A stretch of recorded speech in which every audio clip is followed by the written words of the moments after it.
বিরতির পর ফিরে এলাম আজকের বাংলাদেশে। রাজীব আহমেদ রাজু, আপনার কাছ থেকে জানতে চাইবো যে সময় কতটা উঠে আসছে গানে? একজন মানুষ যখন সৎভাবে কাজ করেন, অনেস্টলি যখন তার ফিলিংস এক্সপ্রেস করে, তখন তো আসলে সময়টা উঠে আসবে, এটাই স্বাভাবিক। আমি মূলত ব্যান্ড বা এই ওরিয়েন্টেশনের মানুষ, সো অনেক ব্যান্ডেই উঠে আসছে তাদের গানের কথা যদি বলেন, লাইক শিরোনামহীন, আর্টসেল, জলের গান, অনেক ব্যান্ড আছে আসলে। তার আগে আমি একদম কন্টেম্পোরারি টাইম বললাম, ওয়ারফেজ, নগর বাউল, খুব ভালো কাজ হচ্ছে। অনেক নতুন চেষ্টা আছে, যারা সময়কে দেখে বুঝে লিখছে। তবে সবসময় তো ওই কিছু ফলোয়ার থাকে, আর মৌলিক কাজ, বেসিক কাজের মানুষ সবসময় টাইম কম থাকে আর ফলোয়ার বেশি থাকে। বাট আছে, মৌলিক অনেক কাজ হচ্ছে, অনেক ভালো লেখা হচ্ছে, অনেক ভালো সুর হচ্ছে, একদম জীবনের সাথে মাখামাখি করে যেচে বুঝেও প্রচুর লেখা হচ্ছে, প্রচুর গান হচ্ছে।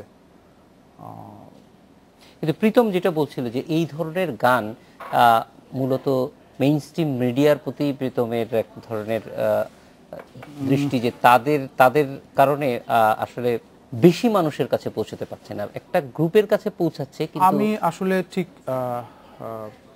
ওয়েল, আপনার প্রশ্নটা ছিল যে এই সময়কে নিয়ে গান করার কথা, তো লাইক যখন শিরোনামহীন গান করছে বা আর্টসেল গান করছে বা কফিল আহমেদ এই সময় গান করছেন, একটা ঘাড় ভাঙা ঘোড়া উঠে দাঁড়ালো, বা শিরোনামহীন গান করছে তুমি চেয়ে আছো তাই আমি পথে হেঁটে যাই, একা পাখি বসে আছে শহুরে দেয়ালে, আর্টসেল করছে আধারে নয় আলোতে ভয় স্বপ্নগুলো দৃশ্যমান, হোয়াটএভার। আপনি তো এই গানগুলির ভেতরে এই সময়কে পাচ্ছেন। সো এবং এই গানগুলির কিন্তু শ্রোতা আছে, এরা যখন কনসার্টে যায় লাখ লাখ টাকা নিয়ে কনসার্ট করছে, মানুষ টিকিট কেটে হাজার হাজার টাকার না হলেও শয়ে শয়ে টাকার টিকিট কেটে দেখতে যাচ্ছে, ইনফ্লুয়েন্স লাগছে না, যাচ্ছে। সো এখন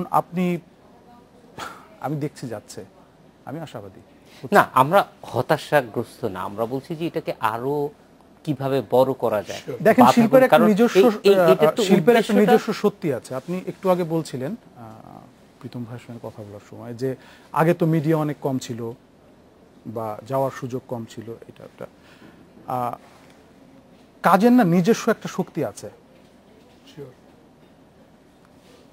আপনি অনেক আগের গান, আমরা এখনো তো চর্যা গীতির কিছু গান আছে জনপ্রিয়, হেমাঙ্গ বিশ্বাসের গান এখনো জনপ্রিয়, আমরা তিনজনই জানি।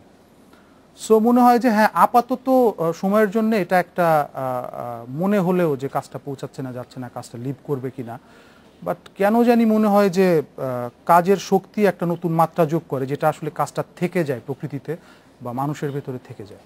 আমি যেটা বলছিলাম যে সিরিয়াস যে ধরনের লিরিক, ধরেন আপনার বিশ্বজিৎ বা আমি যে ধরনের কথা বলছি, যে প্রোটেস্ট টাইপের যে ধরনের গান, আপনি যে প্রসঙ্গের কথা বলছিলেন যে এই সময়ে যে ধরনের সহিংসতা বা যে ধরনের কোনো সমস্ত কিছু রাজনৈতিক পরিবেশগুলো আমরা পার করে করে যাই, এই সময়ে গান কতটুকু ভূমিকা রাখতে পারে বা রাখছে বা রাখতে পারছে, সেই বিষয়টা নিয়ে আমি বলতে গিয়ে বলেছিলাম যে এই ধরনের সিরিয়াস লিরিক বা সিরিয়াস বিষয়ের গান মেইন স্ট্রিম যে মিডিয়া তারা কিন্তু কখনো এরকমভাবে ফোকাস করছে না, আমি আজ পর্যন্ত দেখি নাই। এখন আপনি যদি ডাবল মিনিংসের গান বা ওই ধরনের গানের কথা বলেন তাহলে খুব সহজেই নিচ্ছে, সেগুলো ক্ষেত্রে কোনো সমস্যা নেই। কিন্তু স্ট্রেট কথার বা ওই ধরনের কথার যদি কোনো গান হচ্ছে, সেটা কিন্তু মিডিয়া কোনোভাবেই কাভার করে আমি দেখি নাই এখন পর্যন্ত আমার এই সাথে। আর আরেকটা বিষয় যেটা দেখলাম যে আমাদের দেশের অনেক বিখ্যাত বিখ্যাত গান, বিখ্যাত বিখ্যাত শিল্পীর গান আছে, সেই সব বিষয়গুলোর থেকে সবসময় বেশি মানে আমাদের দেখেন উদাহরণ হিসেবে দেখা হচ্ছে ম্যাক্সিমাম সময় ওই বাংলার গান, কলকাতার গান, কলকাতার শিল্পীদের গান। এমনকি আমি যখন গণজাগরণ মঞ্চ করলাম, আমি দেখলাম যে আমাদের আন্দোলনে প্রায় প্রথম 2-3 মাসের মধ্যে প্রায় 100-র বেশি গান হয়ে গেল। কিন্তু আমি দেখেছি বাংলাদেশের মেইন স্ট্রিম মিডিয়ার 90% media, 90% TV channel, radio channel যা গান বাজিয়েছে তাদের 90% গান হচ্ছে কলকাতার শিল্পীদের। অথচ আমাদের দেশের মানুষ, আমাদের দেশের ছেলেটা প্রত্যেকদিন বাসা থেকে বকা খেয়ে অন্য কোনো কাজে না গিয়ে ওইখানে মঞ্চে পড়ে থেকে থেকে আন্দোলনের সাথে শরীক হচ্ছে, তারা গান করছে তাদের জীবনের প্র্যাকটিক্যাল এক্সপিরিয়েন্স থেকে, আন্দোলনের এক্সপিরিয়েন্স থেকে। প্রচার হচ্ছে কিন্তু অন্য জায়গার গান, যাদের সাথে আমাদের আসলে শুধুমাত্র মানসিক এবং মতের মিলটাই শুধু আছে, এক্সপিরিয়েন্সের মিলটা কিন্তু নাই। তো সেই বিষয়গুলো একটা ফ্যাক্ট, আমার কাছে ফ্যাক্ট মনে হয়, কারণ আমি প্র্যাকটিক্যালি কাজ করছি। লাস্ট 15 ইয়ার্স আমি এইটাই দেখছি। সো আর ধরেন আপনার মাকসুদ ভাইয়ের যে গান ছিল গণতন্ত্র, অপ্রাপ্ত বয়স্কদের জন্য নিষিদ্ধ যে গান, বা অন্যান্য যেসব গান করা হচ্ছে, সেই সব গানগুলো রূপক অর্থে হয়েছে ম্যাক্সিমাম। সে রূপক অর্থের গান আমি যখন এখন আপনার সাথে গাই, আমি যখন প্রথম গান করেছিলাম 54 স্বপ্ন অ্যারেস্ট, শান্তির কারাগারে, বিশ্বাস হয় ধর্ষিত রোজ কোটি মানুষের ভিড়ে, চোখের জল রক্তে ভেজা আমার ছবি বুবু, আমার সোনার বাংলা আমি ভালোবাসি তবু। ছবিরানী রায় মানে হচ্ছে ছবিরানী রায় যাকে ধর্ষণ করা হয়েছিল একটি পার্টি অফিসে নিয়ে, এবং নেক্কারজনকভাবে ধর্ষণ, অমানবিকভাবে। এখন 54 স্বপ্ন অ্যারেস্ট, আমি তো স্বপ্ন বলতে বুঝিয়েছি এই দেশের তরুণ প্রজন্ম যারা ছিল, যাদেরকে গণহারে 54 অ্যারেস্ট করা হচ্ছিল। এখন যখন আমি এই গানটা যখন আরো স্পষ্ট করে গাচ্ছি যে রাম রহিমের দেশে আমি হিন্দুর সন্তান, আমার নাম বিশ্বজিৎ, বন্ধুরা মুসলমান, কাপড় খুলে দেখো কোথাও ধানের শীষ নেই, আমার বাপদাদাও ভোট দিয়েছে এই নৌকাতেই, তাহলে আমাকে মারছো কেন, এটাই যখন আমার প্রশ্ন হয়, সেই গানটা কিন্তু কেউ চালাতে চাচ্ছে না। এখন রূপক অর্থে যদি আমি বলি যে আমার স্বপ্ন ভেঙে গেল, হ্যাঁ আমি স্বপ্ন বলতে যদি গণতন্ত্র বুঝি, স্বপ্ন বলতে যদি আমি রাষ্ট্রতন্ত্র বুঝি, স্বপ্ন বলতে যদি আমি আমার স্বাধীনতার কথা বলি, তাহলে তো সেই স্বপ্ন তো আমার সাধারণ মানুষের কাছে পৌঁছাচ্ছে না। আমাকে কিছু কিছু কথা তো স্পষ্টই বলতে হচ্ছে। সেই স্পষ্ট কথা বলার সুযোগটা আমার মনে হয় না সরকার কখনো বাধা দেয়। আমি আমার জীবনে, আমি 15 বছর জীবনে একবার একটা গান করেছিলাম, সেটা 111-এর সময়। সেই গানটা একবার প্রচারের পর গভর্নমেন্ট, মানে ওই সময়কার প্রশাসন নিষিদ্ধ করেছিলেন যে গানটা আর বাজানো যাবে না। এটিএন বাংলা সেটা ভিডিও করেছিল এবং তারা আর প্রচার করতে পারেনি। গানটা লিরিক ছিল স্বাধীনতার বয়স বাড়ছে, স্বাধীনতা পাচ্ছি না। এখন এইগুলো তো ডিফারেন্ট বিষয় আমরা ফেস করে এসেছি দেখে বলছি। মেইন স্ট্রিম মিডিয়াতে এই ধরনের খোলামেলা, ধরেন একটা টক শোতে একজন প্রধানমন্ত্রীকে নিয়ে একজন বিরোধী দলীয় নেত্রীকে যেভাবে আলোচনা করা হচ্ছে, আমার দেশে একজন মুনির মারা গেলে কি তাকে নিয়ে একজন শিল্পীকে দিয়ে এরকম ধরনের কাজ করানো দেওয়া হচ্ছে বা করানো হচ্ছে, বা করতে গেলে তাকে সেটা প্রকাশ করা হচ্ছে? এই এই এই জিনিসগুলি আসলে আমরাও জানতে চাই যে সত্যিকার অর্থে ভালো কাজ হচ্ছে, কিন্তু ভালো কাজগুলি আসছে না। সেটা একটা হচ্ছে মিডিয়ার কারণে। মিডিয়া কেন এটাতে যেতে পারছে না? কারণ মানুষ এইটা নিতে পারবে কিনা, অথবা তার নিজস্ব সেন্সরশিপের জন্য। একটা কথা আমি মানে বলতে চাই, সেটা হচ্ছে যে রাজু যে প্রসঙ্গটা তুলো, শিল্পের শক্তি। আমরা যখন এই গানটা করছি তখন কিন্তু কোনো শ্রোতার আশাই করছি না, আমি আমার অভিব্যক্তিটা প্রকাশ করছি। আমি যখন এই গানটা করছি তখন আমার মতো ভুক্তভোগীর জন্য গানটা করছি। মিডিয়া সেটা তার আলোতে নিক বা না নিক, সেটার জন্য কিন্তু ওই চাওয়া পাওয়াটা কিন্তু আমার কাছে থাকে না। এটার একটা প্রধান কারণ থাকতে পারে যেই জন্য হয়তো বা আমরা এই গানগুলোকে মিডিয়ামুখ করতে চাই না। কিন্তু যদি বলা হয় মিডিয়া মানে হচ্ছে শিল্প এবং দর্শকের মধ্যে যে মিডিয়াটা, সেই মিডিয়াটা যদি আমাদেরকে বলে যে এই ধরনের গান কেন আসছে না মানুষের কাছে, তাহলে তো আমরা মিডিয়ার কথাই বলবো।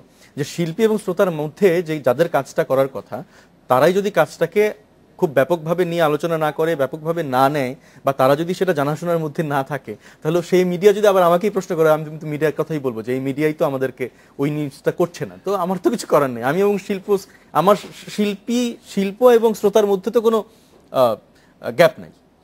মানে মানুষের মধ্যে একটা ধারণা কিংবা একটা বোধ তৈরি করার ক্ষেত্রে গানের যেই ভূমিকাটা অতীতে ছিল, সেইটা হয়তো অনেক বেশি বিস্তৃত ছিল মানুষ থেকে মানুষে। এখন মিডিয়ামটা চেঞ্জ হয়ে গেছে, এই হয়তো আপনারা মনে করেন যে মেইন স্ট্রিম মিডিয়াতে এই জিনিসগুলি না। মেইন স্ট্রিম, আমি মিডিয়া এখন দুই রকম ভাবে দেখবো, এটা আপনি নিশ্চয়ই স্বীকার করবেন। সোশ্যাল মিডিয়া একটা এক জিনিস। আমরা যখন গণ আন্দোলন করেছি, শাহবাগ গণজাগরণ মঞ্চ করেছি, তখন কিন্তু আমাদের মেইন স্ট্রিম কভারেজ নেইনি। আমরা social media main stream cover করতে গেছে যখন আমরা সাকসেস হয়েছি, বা যখন এখানে লোক যাওয়া শুরু করেছে, আমরা কিন্তু সোশ্যাল মিডিয়া দিয়ে গিয়েছি। এবং পৃথিবীর সমস্ত আন্দোলনের ধারাবাহিকতা কিন্তু একই রকম। সাধারণ মানুষ থেকে মানুষে এখানে যায়, তারপর সেটাকে কাভারেজ করা হয় বা মিডিয়া কাভারেজ করে।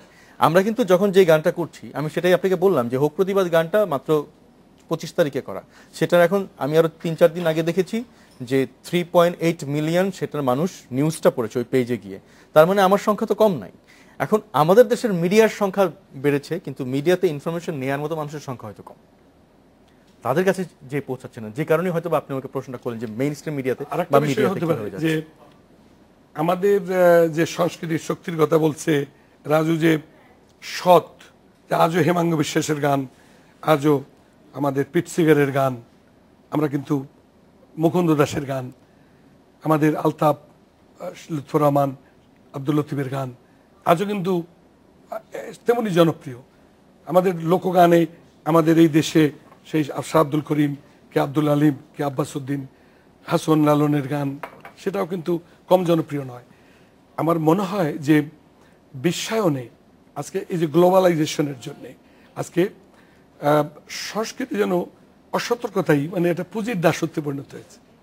আজকে সংস্কৃতির যে এটা- কলা মর্যাদা, যদি বড় মোটা তাকে বলেন তাহলে এটা শুধু সংস্কৃতি না, আসলে সবকিছু সেটা মনে কিছুই করি। আজকে যেহেতু আমরা- পুঁজির দাসত্বে না, চলে সংস্কৃতি- এসেছে, এটা এটা বলার ঠিক, কোনো আপনি একদম মানে আমি যেটা বুঝতে পারছি আপনি যেটা বলতে চাচ্ছেন। হ্যাঁ। ধরেন আমি একটা জন্মদিনের অনুষ্ঠানে দাওয়াত পেলাম, বা আমি একটা ওই ধরনের সম্ভাষণ কাউকে দেওয়া হবে, সেখানে আমি দাওয়াত পেলাম গেতে গাওয়ার জন্য, বা একজন শিল্পী হিসেবে, পেশাদার শিল্পী হিসেবে আমি সেখানে যাবো। এখন আমার তো চয়েস থাকতে হবে সেখানে। সেই অনুষ্ঠানটা হচ্ছে যে হয়তো শুধু সুখবর বা সম্ভাষণ এসব জানানোর জন্য, সেখানে গিয়ে তো যদি আমি এরকম প্রতিবাদের ভাষা প্রতিবাদের বলা